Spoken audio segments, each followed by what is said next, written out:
Expect करता ही है, किसी से भी आईआईटी के बारे में पूछ लीजिएगा तो अरे भाई 1-2 करोड़ का तो पैकेज लेकर ही रहेगा। वैसे मधुबनी बिहार का रहने वाला हूँ, टेक आईआईटी गुवाहाटी से ट्रिपल ई ब्रांच में किया था और इसके थ्रू मुझे पीएसयू पावर ग्रेड मिला अपना, जो कि जितना पीएसयू है ना सबसे बेस्ट मेडिकल फैसिलिटी है पावर ग्रेड का है। तो प्रॉपर मैंने वहाँ से मेरे जैसे क्लासरूम से मैंने गेट की तैयारी यूज निकालती है नोटिफिकेशन नंबर जो रहता है, डेटा नंबर ले जाता है 75% और 15% इंटरव्यू और जीडी से या इसी से, तो उससे वो काउंट नहीं होगा। जो इजी बन रहा है उसको पहले बना लो, फिर सेकंड गो में जाओ, फिर जो इजी बन रहा है उसको बना लो। तो इसे हाय, तो वेलकम टू न्यू पॉडकास्ट। तो ये पॉडकास्ट में मैं सुमन सर को बुलाया हूँ, जो कि करेंटली अभी पीएसयू में जॉब कर रहे हैं पावर ग्रिड में, और वो एक्चुअली आईआईटी गुवाहाटी से हैं। तो इस पॉडकास्ट में वो बताएंगे कि पीएसयू में कैसे गए और क्या प्रोसेस होता है जाने का, गेट में उनका कितना नंबर आया था। तो फिर बिना लेट किए हुए मैं स्टार्ट करता हूँ, और थैंक यू सर पॉडकास्ट में आने के लिए। तो थैंक यू, तुमको सबसे पहले थैंक यू कि मुझे इनवाइट करने के लिए। बिना फिर लेट किए हुए सर पहले अपने बारे में कुछ बताइए, आप कहाँ से हैं वगैरह। चलो ठीक है, मैं अपने बारे में बताने से पहले तो तुम्हारी कुछ तारीफ कर दूं मैं, क्योंकि तुमने जैसे मुझे पॉडकास्ट में अपने बुलाने के लिए जो पहली बार कॉल किया था, तो फिर मैंने 2-3 तुम्हारे पिछले वाले पॉडकास्ट मैंने देखे थे, तो काफ़ी अच्छा लगा था मुझे। और इससे पहले जो बूट कैंप्स तो तुम ले रहे हो, मतलब अच्छा से गाइड किए थे वो भी मुझे काफ़ी अच्छा लगा था। Thank you. तो मैं अपने बारे में बताऊँ तो मेरा नाम सुमन कुमार है और मैं वैसे मधुबनी बिहार का रहने वाला हूँ। और मैंने अपने यहाँ 10-12 तो बिहार बोर्ड से किया था। फिर उसके बाद मैंने अपना बीटेक आईआईटी गुवाहाटी से ट्रिपल ई ब्रांच में किया था, ठीक है। और उसके बाद मैंने चूँकि उसका मतलब जैसे पास आउट हुआ, तो फिर मैंने सोचा गेट करने का, तो मैं दिल्ली आ गया गेट की तैयारी करने। तो मैंने वैसे मेट ईजी से किया है। तो 2023 में मैंने पहला अपना गेट का अटेम्प्ट दिया था, तो उसमें मेरा अच्छा रैंक नहीं आ पाया था। तो फिर मैंने 1 साल ड्रॉप लिया और उसमें मैंने सेल्फ स्टडी किया 1 साल। फिर 2024 में मेरा अच्छा रैंक आया और जिसके थ्रू मुझे पीएसयू पावर ग्रेड मिला अपना, जो कि मेरा ड्रीम कंपनी था।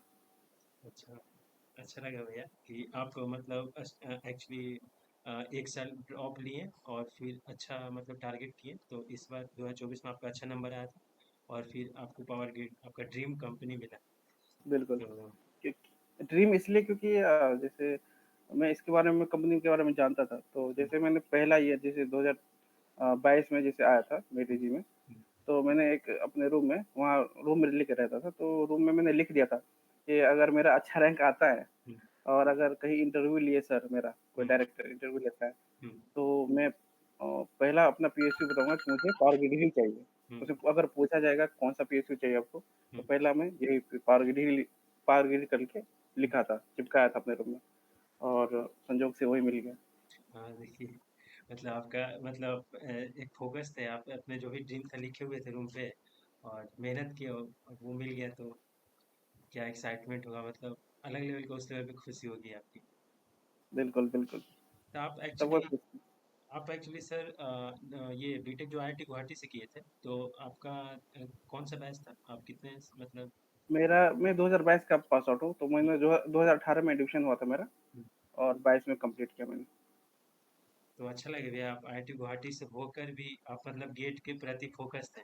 तो ये थोड़ा चैलेंजिंग नहीं लगता कि आप आईआईटी के हो, तो मोस्टली ये रहता है कि आप अगर आईआईटी के हैं तो सबको लगता है कि प्लेसमेंट में जाए, आईटी सेक्टर में जाए, अच्छा पैकेज लगेगा। मोस्टली सब एक्सपेक्ट करता ही है, किसी से भी आईआईटी के बारे में पूछ लीजिएगा तो अरे भाई 1-2 करोड़ का तो पैकेज लेकर ही रहेगा। बिल्कुल, बिल्कुल। हाँ, तो ये तो रहता है।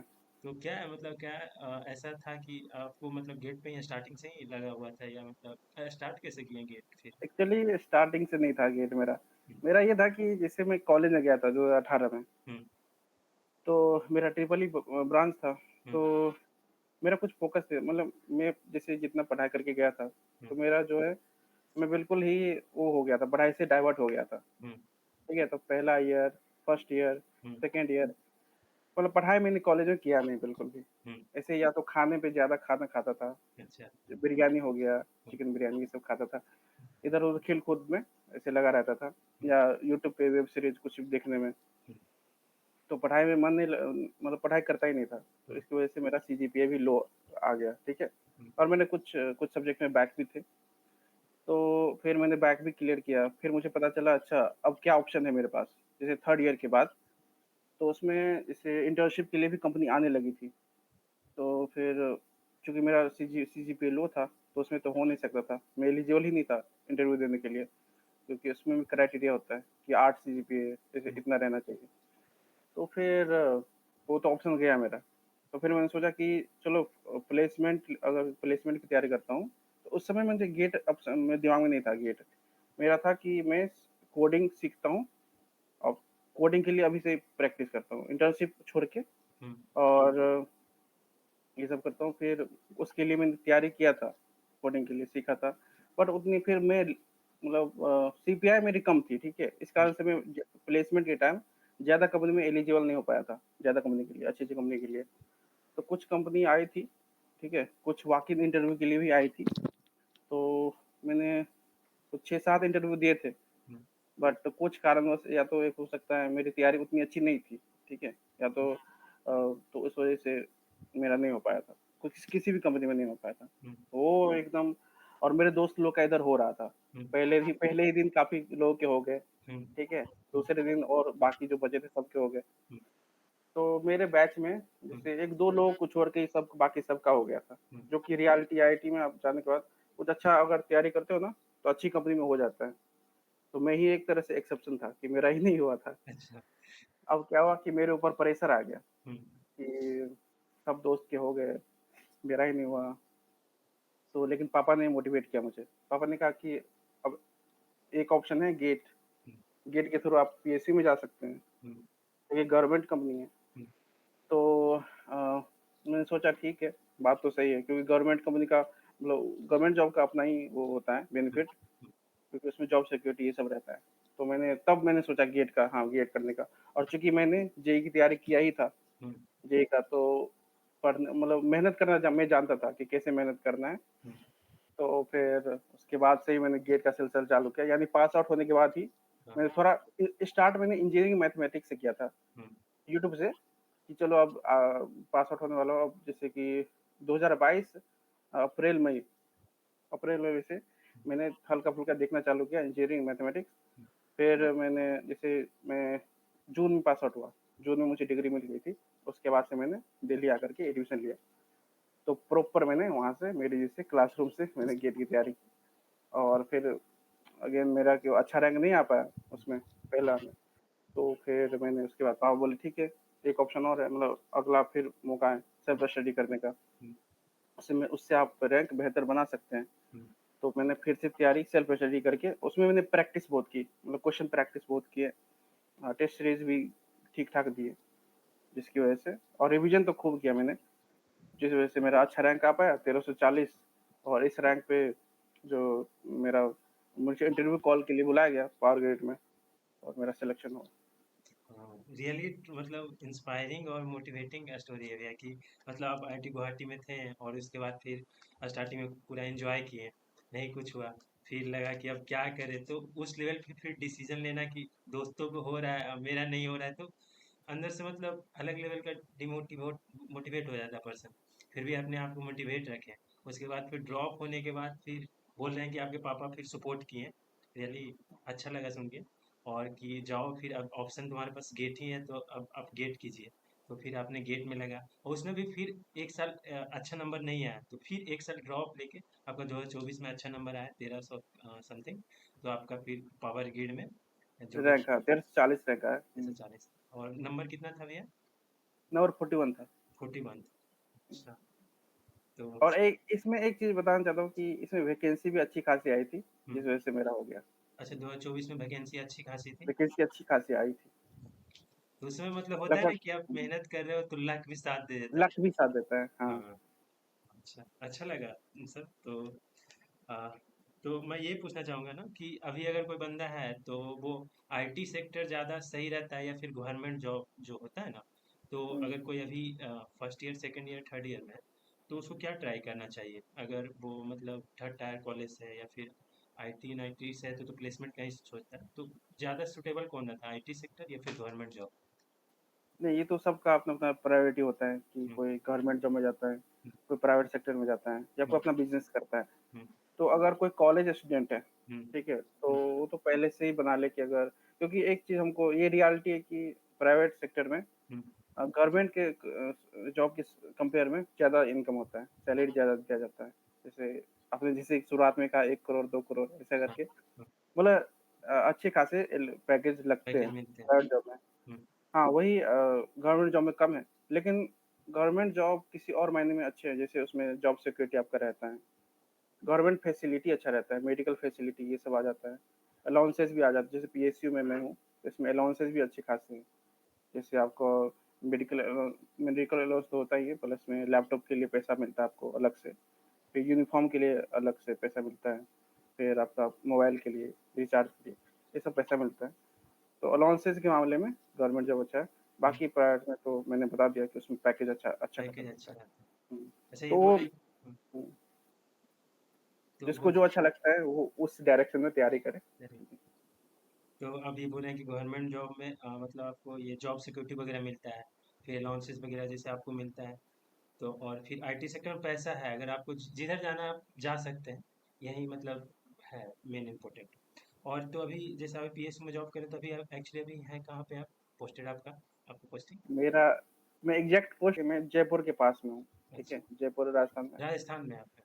हाँ, राजस्थान में, तो उसके पास मैं पोस्टेड हूँ हुँ, और अभी तो जैसे लास्ट ईयर हुँ, 8 नवंबर को हुँ, मेरा जॉइनिंग हुआ था यहाँ पे। अच्छा, तो जॉइनिंग ऐसे क्या होता है कि यहाँ 1 साल का ट्रेनिंग होता है, ठीक है? हुँ, तो अभी मैं ई1 लेवल पे हूँ, जो मेरा पोस्ट है ई1 लेवल पे है, हुँ, जो कि इंजीनियर ट्रेनी होता है हुँ, और 1 साल बाद ट्रेनिंग कंप्लीट होने के बाद मैं एग्ज़ीक्यूटिव इंजीनियर बन जाऊँगा, अच्छा, तो ई2 लेवल पे आ जाऊँगा। अच्छा। तो इसमें भी मतलब आपका लेवल पीएसयू में भी एक लेवल होता है कि आप स्टार्टिंग में गए लेवल हैं तो होता है। तो ई1 लेवल पे, फिर हुँ, ई2, हुँ। ई3 ऐसे।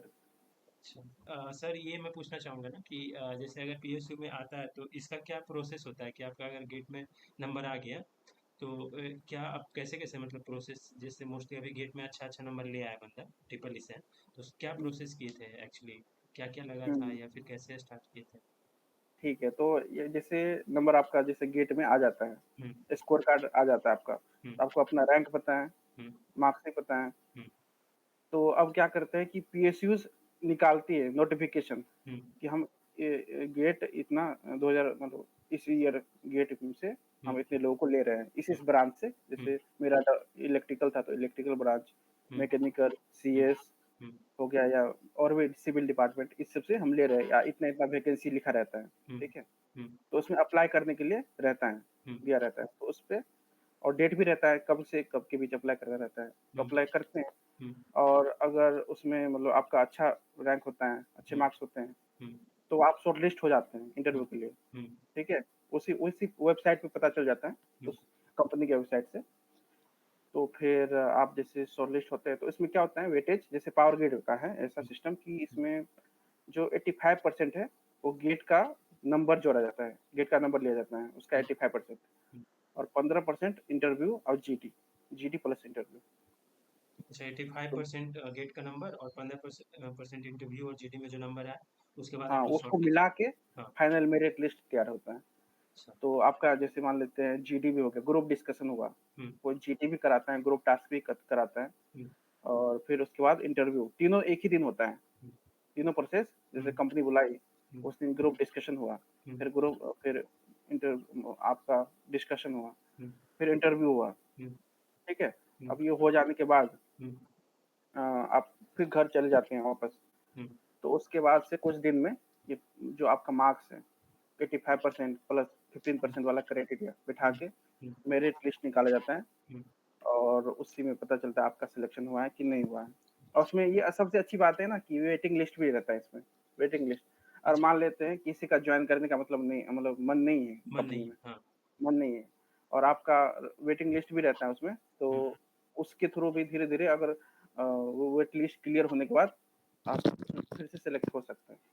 अच्छा आप ये बोल रहे हैं कि आपको अभी ज्वाइन करने का मन नहीं है तो वेटिंग लिस्ट है तो उसके अनुसार से आप दे सकते हैं ये प्रेफ़रेंस ये इसका सो हाँ, मतलब कहने का यही मतलब है कि पहले पहला लिस्ट में नाम नहीं आया, हाँ, तो ये दूसरा लिस्ट में नाम आएगा आपका सिलेक्शन, तीसरा लिस्ट में भी नाम आ सकता है, नाम आ सकता ऐसा। हुँ, है। अच्छा लगा सर और मैं ये तो मेरा नॉर्मल जो भी बेसिक क्वेश्चन था हो गया। तो मैं अब नॉर्मल जो ट्रिपल ई का कोर पेपर है या मतलब क्या-क्या मार्क्स से क्वेश्चन पूछे जाते हैं, मैं उस सेक्शन में अब जाना चाहूँगा।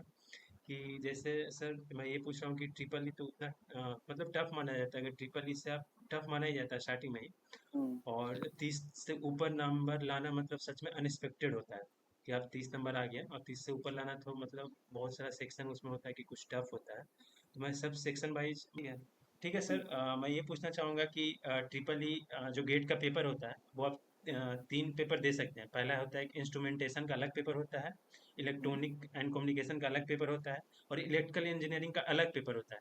तो तीनों का हुँ। क्या वेटेज रहता है? कोई बंदा अगर एक ही पेपर को प्रिपेयर करे इलेक्ट्रिकल इंजीनियरिंग, तो तीनों पैरेलल में क्या तैयारी हो जाएगा? और क्या कोई बंदा को तीनों पेपर देना चाहिए या कोई एक पेपर देना चाहिए अगर वो ट्रिपल ई ब्रांच से है तो? अच्छा हाँ, तो सबका तो अपना अलग-अलग है कि हुँ, अगर कोई चाहता है कि जैसे ज़्यादातर मुझे लगता है मेरे हिसाब से हुँ, कि जो 2 पेपर जिसको देना होता है, हुँ, वो या तो एमटेक के पर्सपेक्टिव से सोचता है। हुँ, जिसको मान लेते हैं एमटेक में एडमिशन लेना है, हुँ, तो क्योंकि पीएसयू में ये एलिजिबल नहीं है। आप पीएसयू में अगर आपको जाना है, हुँ, तो आपका इलेक्ट्रिकल ब्रांच है, तो आप इलेक्ट्रिकल से ही दे सकते हैं। हुँ, मतलब इलेक्ट्रिकल का ही रैंक मैटर करेगा। प्योर हाँ, आप किसी दूसरे ब्रांच से देते देते हैं जैसे इंस्ट्रूमेंटेशन से या ईसी से, हाँ, तो उससे वो काउंट नहीं होगा, वो वाला रैंक। तो हाँ, अगर बात देने की है, अगर मान लेते हैं कोई बंदा है, हुँ, कोई स्टूडेंट है और वो चाहता है कि मैं इलेक्ट्रिकल के अलावा हुँ, इंस्ट्रूमेंटेशन से दूँ हुँ, या फिर ईसी से दूँ, हुँ, इलेक्ट्रॉनिक्स एंड कम्युनिकेशन से। हुँ, तो मेरे हिसाब से जो आसान रहेगा वो इंस्ट्रूमेंटेशन हुँ, रहेगा, हुँ, क्योंकि बहुत लोग प्रेफ़र करते हैं इंस्ट्रूमेंटेशन का इलेक्ट्रिकल बैकग्राउंड से। हुँ, क्योंकि उसमें ज़्यादा कुछ पढ़ना नहीं रहता है, हुँ, ज़्यादा एक्स्ट्रा चीज़ नहीं रहता है। ओवरऑल लगभग 80% मुझे लगता है सेम ही रहता है हुँ, सिलेबस, हुँ, इंस्ट्रूमेंटेशन का और इलेक्ट्रिकल इंजीनियरिंग का। हालाँकि ईसी में आपका हुँ, कम्युनिकेशन पार्ट थोड़ा ज़्यादा टफ पड़ जाता है। हुँ, कम्युनिकेशन का हो गया, हुँ, फिर सिग्नल भी थोड़ा मतलब अच्छा खासा थोड़ा वेटेज उधर होता है हुँ, कम्युनिकेशन वाला पार्ट। हुँ, तो वो थोड़ा टफ पड़ता है इसी हुँ। से। बाकी तैयारी करने वाले तो दोनों को भी मैनेज करके कर सकते हैं, ठीक है? जिसको तैयारी करना है। आपका कौन-सा पेपर था? Pure electrical? मेरा प्योरली इलेक्ट्रिकल ही था क्योंकि मैंने सेकंड पेपर दिया नहीं कभी। अच्छा। तो ये और तीनों पेपर देने पे पीएसयू मिलने का चांस रहता है? नहीं, तीनों पेपर आप अगर वो बैकग्राउंड पे मैटर करता है। अगर आपका इंस्ट्रूमेंटेशन बैकग्राउंड है, हुँ, तो उसी का स्कोर देखा जाता है इंस्ट्रूमेंटेशन का। अगर आप इलेक्ट्रिकल से भले ही इलेक्ट्रिकल में आपका रैंक अच्छा है, हुँ। तो वो नहीं देखा जाएगा। आपका बीटेक में कौन-सा सब्जेक्ट था, कौन डिपार्टमेंट, उसी के रैंक के बेसिस पे आपको लिया जाएगा सिलेक्शन। अच्छा सर, आप ये बोल रहे हैं कि अगर आपका तीनों पेपर में से जिस सेक्शन में इंस्ट्रूमेंटेशन है तो उसके बैकग्राउंड से देखा जाएगा। हाँ। अच्छा। तो ये लगा सर, तो अब नाउ हम यहाँ पे स्विच करना चाहेंगे कि आप कैसे मतलब ट्रिपल ई में मोस्टली जो पेपर होता है कोर पेपर होता है, नॉन कोर सेक्शन होता है, तो आप थोड़ा सा ये बता दीजिए कि जैसे कोर में इलेक्ट्रिकल मशीन होता है, पावर सिस्टम होता है, पावर इलेक्ट्रॉनिक्स होता है, नॉन कोर में नेटवर्क, डिजिटल या एनालॉग, और फिर मेजरमेंट ईएमटी वगैरह होता है। तो हुँ। क्या मतलब अगर कुछ कुछ टफ भी होता है तो कैसे आपने सेक्शन वाइज जो भी था प्रिपेयर कर लिया, वो थोड़ा सा स्ट्रेटजी से डिस्कस करें तो अच्छा। ठीक है, ठीक है। तो मैं आपको बताता हूँ स्ट्रैटेजी क्या होनी चाहिए कि जैसे मेरी स्ट्रैटेजी कुछ ऐसी थी कि हुँ, चूँकि वेटेज में देखा मैंने, हुँ, तो वेटेज तो कोर का मैंने अलग से देखा। कोर में तो आपका तीनों जैसे आपने बताया हुँ, कि इलेक्ट्रिकल मशीन, हुँ, फिर पावर सिस्टम, पावर इलेक्ट्रॉनिक्स, हुँ, ये तो इसमें तीनों का वेटेज अच्छा खासा रहता है। लगभग 10 नंबर के तीनों हुँ, से आ जाते हैं 30 नंबर हुँ, ओवरऑल। हुँ, और बाकी इधर का सिग्नल सिस्टम हो गया, हुँ, फिर ईएमटी हो गया, जी हाँ, मेज़रमेंट हो गया, हुँ, ये सब सारे मिला के नॉन कोर जो सब्जेक्ट होते हैं, हुँ, वो हो गया। फिर अलग से आ गया 28 नंबर का, हुँ, जैसे हम लोग का 28 नंबर का होता है एप्टीट्यूड प्लस मैथ, ये हुँ, दोनों मिला के हुँ, 28 नंबर का। तो वहाँ से नंबर लाना आसान है, एप्टीट्यूड और मैथ से, तो 28 नंबर हो गया। इधर कोर में आ जाते हैं, तो कोर में चूँकि मुझे ये पावर इलेक्ट्रॉनिक्स टफ लगता था। हुँ, इलेक्ट्रिकल मशीन भी मुझे टफ लगा था, लेकिन ज़्यादा प्रैक्टिस से आसान हो गया था। और फिर पावर सिस्टम भी मुझे आसान ही लगा, मतलब टफ लगा था लेकिन प्रैक्टिस से फिर आसान हो गया था। लेकिन पावर इलेक्ट्रॉनिक्स मुझे समझ में नहीं आया था बिल्कुल भी, क्योंकि इसमें वेव फॉर्म ऐसे-ऐसे होते हैं ना, बहुत सारे वेव फॉर्म बनाने होते हैं, हुँ, तो मेरे दिमाग में कभी बैठा नहीं, तो मैंने इसको कट ऑफ कर दिया था, पावर इलेक्ट्रॉनिक्स को छोड़ दिया था लगभग। तो मैंने इलेक्ट्रिकल कोर में इलेक्ट्रिकल मशीन और पावर सिस्टम में फ़ोकस किया और बाकी नॉन कोर में जैसे सिग्नल सिस्टम हो गया, फिर और भी जो तूने बताया डिजिटल। कि ईएमटी, डिजिटल, हम्म। Electronics hello. और ये सब। तो फिर इंजीनियरिंग मैथमेटिक्स और एप्टीट्यूड पे मैंने खास ध्यान दिया था कि वहाँ से नंबर तो लाने ही लाने हैं, अच्छे खासे। तो ऐसे करके मेरा अच्छा नंबर बन गया था 41। अच्छा सर, मैं ये पूछना चाह रहा हूँ कि आप मोस्टली बोले कि एप्टीट्यूड पे ज़्यादा ध्यान दिए थे और पावर सिस्टम पे ध्यान दिए थे। और मैं ये पूछना चाहूँगा कि ईएमटी जो इलेक्ट्रॉनिक मैग्नेटिक फील्ड है, बहुत सारे बच्चे लीव करके जाते हैं। और मतलब हुँ, कुछ कुछ ऐसा होता है ना कि कुछ कुछ टॉपिक आपके गेट में सिलेबस हैं बहुत सारे, या कुछ चैप्टर हुँ, हैं, कुछ कुछ हुँ। चैप्टर लगता है कि इसको लीव भी कर दूँ तो काम हो जाएगा, क्योंकि वो टफ पड़ रहा है, सब बंदे के लिए टफ पड़ता है। मोस्टली ईएमटी सब लीव ही करता है। तो मतलब ये सही रहेगा, या मतलब आप कुछ आपके अनुसार से कुछ इजी टॉपिक कि एटलीस्ट कट ऑफ मेरा गेट का जो 30 + 35 जो भी आता है ना, तो कुछ हुँ। इजी टॉपिक का लिस्ट आउट कर सकते हैं, ताकि वो अगर बंदा करके जाए तो आराम से कट ऑफ तक क्लियर कर लेगा जो भी है। तो हाँ, ऐसा कर सकते हैं। अगर कोई चाहता है कि कोई मतलब ईएमटी हम्म। ईएमटी टफ लग रहा है, तो उसमें भी टफ तो पूरा है नहीं। हम्म। उसमें कुछ क्वेश्चन ऐसे होंगे, कुछ चैप्टर हम्म। जो आसान होंगे उसमें, आसान है। तो वही पार्ट करके ताकि उससे भी क्वेश्चन आए, तो हम्म। हालाँकि उसका वेटेज तो कम ही ईएमटी अगर देखें तो वेटेज कम ही रहता है, मतलब हम्म। 3 से 5 नंबर का रहता है। हम्म। तो उसमें वो किया जा सकता है, आसान क्वेश्चन को हम्म। करके, आसान चैप्टर को फ़ोकस हम्म। करके, हम्म। और जो टफ वाला पोर्शन है वो ना करें। तो ऐसे करके वो आप एक कम से कम 1 क्वेश्चन तो उसमें, अगर 2 क्वेश्चन 2-3 क्वेश्चन आए तो 1 क्वेश्चन ताकि बन जाए, हम्म। तो ऐसे कर सकते हैं। तो आप कुछ मतलब टॉपिक छोड़े भी थे, जैसे एक पावर फैक्टर भी इम्पोर्टेंट टॉपिक माना जाता है, फिर तो पावर कुछ। फैक्टर, हाँ। हाँ, मैंने आपको बोला कि पावर इलेक्ट्रॉनिक्स मैंने छोड़ दिया था। अच्छा। पावर इलेक्ट्रॉनिक्स छोड़ दिया था मैंने, अच्छा। वो तो सब्जेक्ट। तो सर और कुछ ऐसा लिस्ट मतलब बता सकते हैं, जैसे इलेक्ट्रिकल मशीन में भी होता है 2-3 एसी मशीन, डीसी मशीन। तो कुछ जैसे लिस्ट आउट कि ये पार्ट अगर छोड़ भी देगा तो बंदे का मतलब 30 नंबर तो आ ही जाएगा। जैसे एप्टीट्यूड से बंदा का 15 नंबर आ गया, इंजीनियरिंग मैथमेटिक्स मिला जाए तो 28 नंबर आ गया। और एक दो कुछ इजी भी लगे कि इजी इंजीनियरिंग मैथमेटिक्स एप्टीट्यूड, और कुछ एक दो 3 टॉपिक अच्छे से कर ले तो मेरा आराम से आ जाएगा। तो कुछ ऐसा सर। हाँ, हाँ, इसमें सब्जेक्ट है, हम लोग में सब्जेक्ट है, जैसे इस आप कोर सब्जेक्ट जो 3 ही है मेजर, हम्म। हम्म। जैसे पावर इलेक्ट्रॉनिक्स हो गया, पावर सिस्टम हम्म। और एक इलेक्ट्रिकल मशीन, इन हम्म। तीनों को छोड़ दे, हम्म। तो बाकी जो 70 नंबर है, 70 नंबर में 28 नंबर तो वही हो गया, हम्म। मैं इंजीनियरिंग मैथमेटिक्स और एप्टीट्यूड, हम्म। प्लस में बाकी जितने हैं ना, हम्म। सिग्नल सिस्टम हो गया, हम्म। मुझे अभी ध्यान में नहीं आ रहा है कौन सा सब्जेक्ट है, और नॉन कोर, हम्म। तो उसमें उसको करके, क्योंकि वो आसान पड़ता है, सिग्नल हम्म। सिस्टम आसान होता है, हम्म। फिर डिजिटल इलेक्ट्रॉनिक्स भी आसान हो सकता है, हम्म। और मेजरमेंट से भी नंबर लाया जा सकता है। हम्म। मेजरमेंट भी कुछ है नहीं, उसमें फ़ॉर्मूले हैं, तो हम्म। फ़ॉर्मूले याद करके आप ला सकते हैं। और इसमें जो आपने कहा ईएमटी हाँ। में भी फ़ॉर्मूला फ़ॉर्मूला पार्ट होता है, जो उसमें बहुत सारे केसेस होते हैं हम्म। कि electrical field by this, magnetic field by this. हम्म। तो फ़ॉर्मूला याद करके हम्म। आप जो फ़ॉर्मूला टाइप के जो क्वेश्चन आएँगे, तो ताकि वो बन जाए, तो उस तरह से तैयारी कर सकते हैं। अच्छा सर, तो ये अच्छा लगा सर कि कुछ कुछ पार्ट को आप बताएं कि ऐसे प्रिपरेशन करेंगे तो ईएमटी में कुछ फार्मूला बेस्ड नहीं आता है, तो कुछ पार्ट आप छोड़ सकते हैं, 70 नंबर का कुछ आता है तो। मैं अब ना ये पूछना चाहूँगा सर कि टेस्ट सीरीज और पीवाई को कितना इंपॉर्टेंस है। आप मतलब पीवाई को कितना किए थे और टेस्ट सीरीज को कितना किए थे, और कैसे एनालिसिस किए थे, और किसका टेस्ट सीरीज आप लिए थे। हाँ, बिल्कुल, ये बहुत इम्पोर्टेंट है, पीवाईक्यू और टेस्ट सीरीज़, हम्म। बहुत पीवीआई। तो इसमें से भी पीवाईक्यू सबसे पहले जो स्टूडेंट को ध्यान देना चाहिए, वो प्रीवियस ईयर क्वेश्चन पे ध्यान ध्यान देना चाहिए। तो प्रीवियस ईयर जो मैंने किए थे, वो तकरीबन लास्ट 15 ईयर्स के हम्म। मैंने किए थे, कर हम्म। रखे थे। हम्म। और इसमें मेडिजी, क्योंकि मेडिजी का मेरे पास बुक था हम्म। प्रीवियस ईयर क्वेश्चन का, हम्म।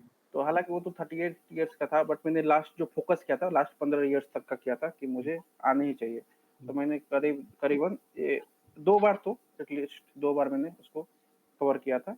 और फिर मैंने जो टेस्ट सीरीज़ दिया था, वो टेस्ट सीरीज़ मैंने पहले तो मेडिजी से ही दिया था, मेडिजी का ही टेस्ट सीरीज़ लिया था पहली बार में। हम्म। तो उसमें तो मेरा बहुत कम नंबर आता था। तो मतलब 100 नंबर में से, मतलब वही 20, 21, 25 इसी के रेंज में रहता था मेरा नंबर। हम्म। तो इससे मैं थोड़ा तो डिमोटिवेट होता था, हम्म। लेकिन मुझे भी पता था कि ये तो एनालिसिस के करने के लिए ही होगा। लेकिन उसमें भी आपका मेडिजी का थोड़ा-सा ये है, थोड़ा ड्रॉबैक कि हम्म। उसमें हाई लेवल के क्वेश्चन कुछ ऐसे out of the box question आ जाते हैं, जो कि हम्म। गेट में नहीं पूछे जाते। हम्म। तो वैसे क्वेश्चन मेडी जी तैयार करते हैं उसका टेस्ट सीरीज। तो इसीलिए मेडी जी को छोड़ के फिर मैंने देखना चाहा कि और कोई है, कोई हुँ, प्लेटफ़ॉर्म। हुँ, तो फिर मैंने टेक्स्ट बुक कर लिया था, हुँ, ठीक है? टेक्स्ट हुँ, बुक से मैंने किया था, तो उसका क्योंकि उसमें टेक्स्ट बुक में क्या है कि आपको प्रीवियस ईयर क्वेश्चन है ना, हुँ, तो वो भी जैसे 2015 का है, हुँ, तो वैसा ही पेपर आपको ऑनलाइन देने को मिलेगा उसमें। जैसे आप एक तरह से 3 घंटा का पेपर आप दे सकते हो, 2015 का जितना प्रीवियस ईयर क्वेश्चन है, हुँ। तो वैसा रहेगा। तो वो भी मैंने दिया था, पीओक्यू भी मैंने टेस्ट सीरीज़ उसी पे टेक्स्ट बुक पे ही बनाया था। और मैंने अच्छे खासे टेस्ट जैसे सब्जेक्ट वाइज़ भी टेस्ट दिए थे, हुँ। टॉपिक वाइज़ ये सब टेस्ट बहुत दिए थे वहाँ पे। मुझे अभी याद नहीं है एग्ज़ैक्ट कितना, लेकिन अच्छे खासे मैंने दिए थे। अच्छा सर, तो आप ये बताएँ कि आप जो ये मेडिजी का लिए थे टेस्ट सीरीज़ हुँ, और फिर आपको उसमें होता है कि कभी-कभी question out of the box मतलब जो इर्रेलेवेंट क्वेश्चन था वो आपको लगने लगा, हुँ, तो आपने फिर टेक्स्ट बुक का जॉइन किया और टेक्स्ट बुक में हुँ, भी अच्छे खासे आपका टेक्स्ट बुक का फ़ायदा ये लगा, बेनिफिट ये लगा कि उसमें पीवाईक्यू वगैरह का इम्पोर्टेंस था, पीवाईक्यू बहुत ज़्यादा दिए हुए थे बिल्कुल, बिल्कुल, और आप 15 साल का पीवाईक्यू करके गए थे। बिल्कुल, हाँ। सर अच्छा लगा सर। और फिर मोस्टली तो मेरा यही क्वेश्चन तो अब उतना नहीं है, बट मैं लास्ट में ये पूछना चाहूँगा सर कि जो टेस्ट सीरीज का कुछ एनालिसिस कैसे करें ताकि मेरा थोड़ा नंबर अच्छा, हाँ। इम्प्रूव हो पाए और कैसे मतलब स्कैन जैसे होता है कि और मेरे सामने क्वेश्चन आ गया फिर रियल टाइम एग्जाम होता है तो मैं वन स्कैन में बनाते चल जाऊँ या फिर दो स्कैन लूँ उसके बाद पेपर को सॉल्व करूँ। बहुत अच्छा क्वेश्चन तुमने पूछा। हम्म, ये तो बहुत अच्छा क्वेश्चन है कि पहले एनालिसिस कैसे करें टेस्ट हम्म, सीरीज़ को? तो एनालिसिस आप ऐसे कर सकते हैं, मान लेते हैं आपने टेस्ट सीरीज़ दिया टेस्ट कोई हम्म, टेस्ट दिया ऑनलाइन, हम्म, तो फिर आपके नंबर आ गए, ठीक है? हम्म, अब तो आपको वो भी इतना पता चल जाता है कौन से क्वेश्चन सही हुए, हम्म, कौन से गलत हुए, हम्म, ठीक है? तो कौन से क्वेश्चन गलत हुए, उस पे चले जाना है, ठीक हम्म, है? और आपको किस वजह से गलत हुए, उसमें पूरा क्लियर पता चलता है कि हम्म, आप कहाँ गलत हुए।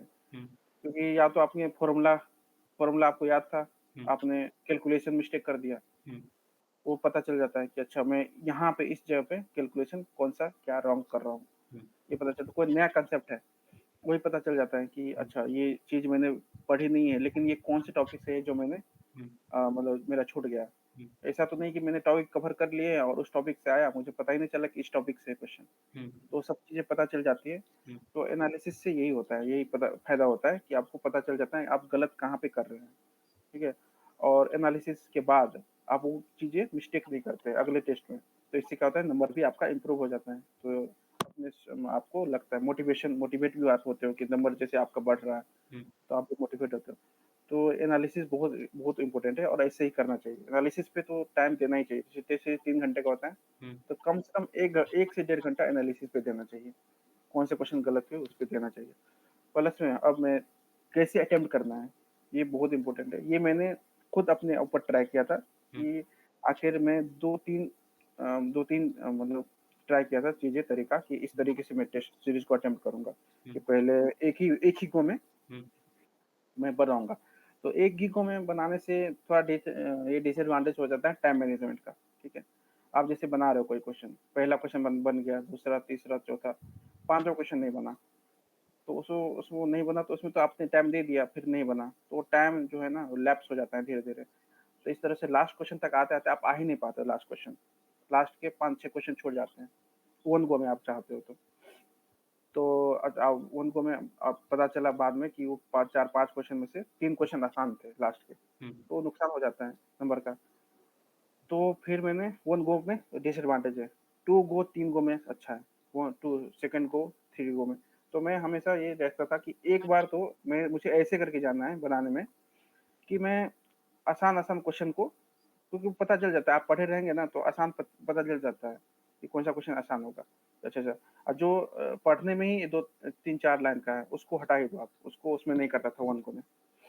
फिर मैंने ऐसे वन लाइनर क्वेश्चन ज़्यादातर वन गो में हो गया, करते-करते गया। फिर मैंने सेकंड गो में जो अब छूटे रहेंगे, वो करता था वो।